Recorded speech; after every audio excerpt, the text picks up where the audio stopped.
Hello, I'm Michael Powers, Bao Mai Gao, a professor of finance at Tsinghua University School of Economics and Management. I also hold a joint appointment at Tsinghua's Schwarzman College, which focuses on leadership and global affairs. I'm 61 years old, come from the United States, and have lived in Beijing for the past 10 years. As a professor, I've explored the origins and impact of risk on society, mainly through quantitative models of financial losses and human decision-making. When people ask, "What made you come to China?"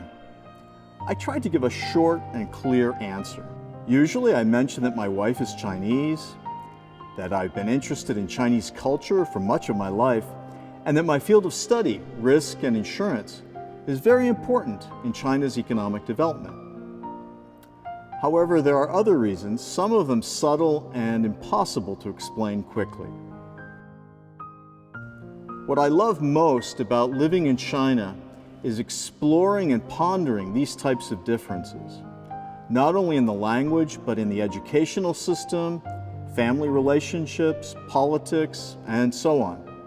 Whenever I talk to people, think about how these differences affect the ways we make decisions and solve problems.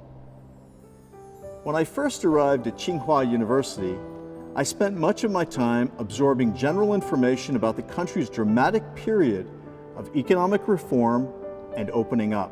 As a former insurance regulator, as well as a professor, I was especially interested in the central government's role, and therefore focused much of my thinking on differences in the relationship between government and industry in China and the United States.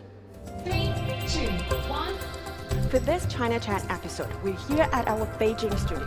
Michael, I'd like to know your thoughts. Where is growth going to come from now? There is, of course, the dual circulation strategy. That's very hopeful. There's the Belt and Road. Eventually, I was asked by various national media, newspapers, radio, television, websites, for observations about the country's financial system.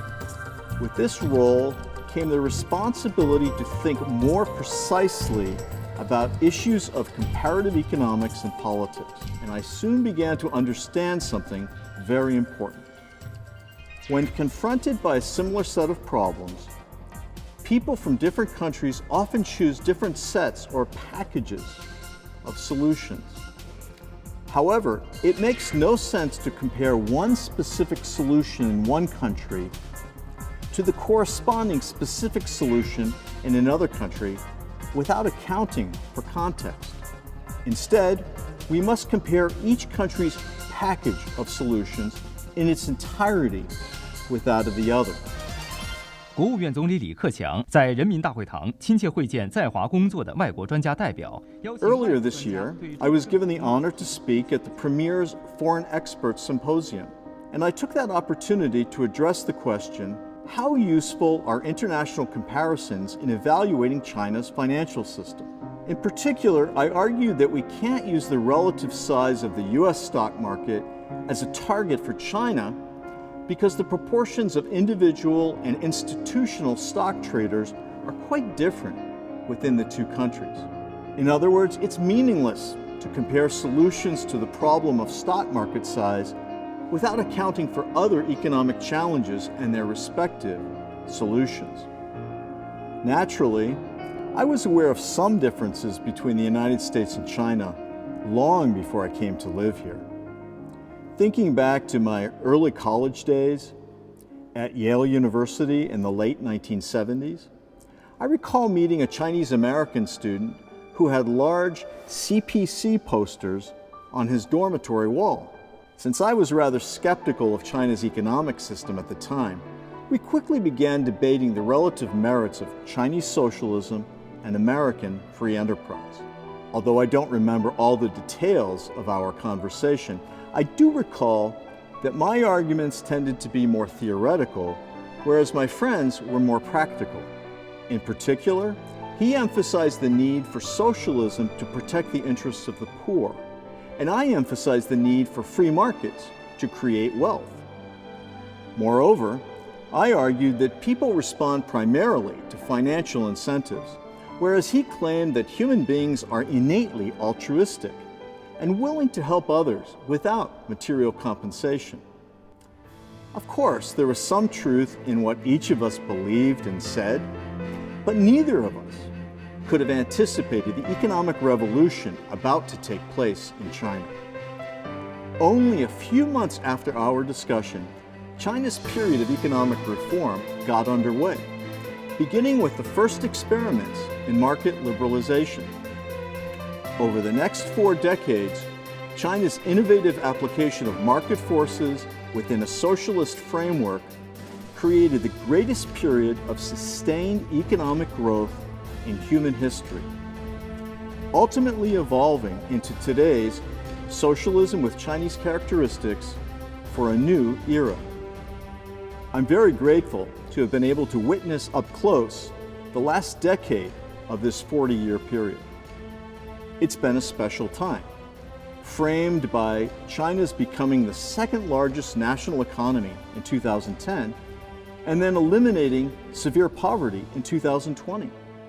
Quite frankly, such dramatic achievements could not have been accomplished without significant government planning and oversight, encouraging innovation and competition on the one hand, while ensuring economic opportunity and fairness on the other. Key to these successes were the contributions and especially sacrifices made by CPC members in all walks of life. When people in the West think about members of the Communist Party, they often conjure up mental images formed from Cold War propaganda. Such caricatures tend to be those of mindless automatons, reflexively repeating political slogans. But nothing could be further from the truth. Most of the CPC members I've encountered while living in China are thoughtful, dedicated citizens with a sincere interest in improving the communities around them. They focus on practical rather than ideological objectives, and are much less politically motivated and active than many of the Republicans and Democrats I know in the United States. Rather, they remind me of the members of various professional, civic, and fraternal organizations in the U.S. who work quietly and steadily to improve society at large. In the university setting, I frequently see CPC members willing to accept difficult, thankless tasks, often involving long hours and time away from their families, because they know these things have to be done and there are few volunteers. On the national scale, CPC members have played a major role in implementing the government's targeted poverty alleviation program. Traveling to rural, often remote parts of the country, they apply their technical skills as accountants, engineers, IT specialists, logistics experts, and so forth, to analyze the economic needs of local populations. They then engage in one-on-one mentoring of individuals and small businesses and collect information necessary to make sure government loans and subsidies are allocated effectively. Such contributions require both personal and professional sacrifices on a scale I wouldn't have anticipated, but which my friend at Yale took for granted. As I consider the many sources of disagreement and tension around the world today, I find comfort in what I've learned about China's future leaders from the young CPC members in my classes at Tsinghua University.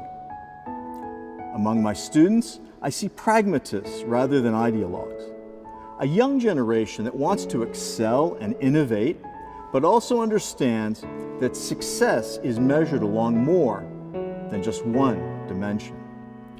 When I ask my students about economics and politics, they don't respond with rigid doctrine, but rather with a worldview stressing growth, harmony, and fairness. When I ask about history, they don't speak in black and white terms, but rather with a nuanced view of past societies and leaders based on an assessment of both positive and negative characteristics. Attitudes such as these are crucial for neutralizing the us versus them politics and demonizing rhetoric we see in so many places today. Although humbled, I'm happy to recall the Chinese idiom, 青出于蓝而胜于蓝. That is, the student surpasses the teacher, which seems quite appropriate in this case. Thank you.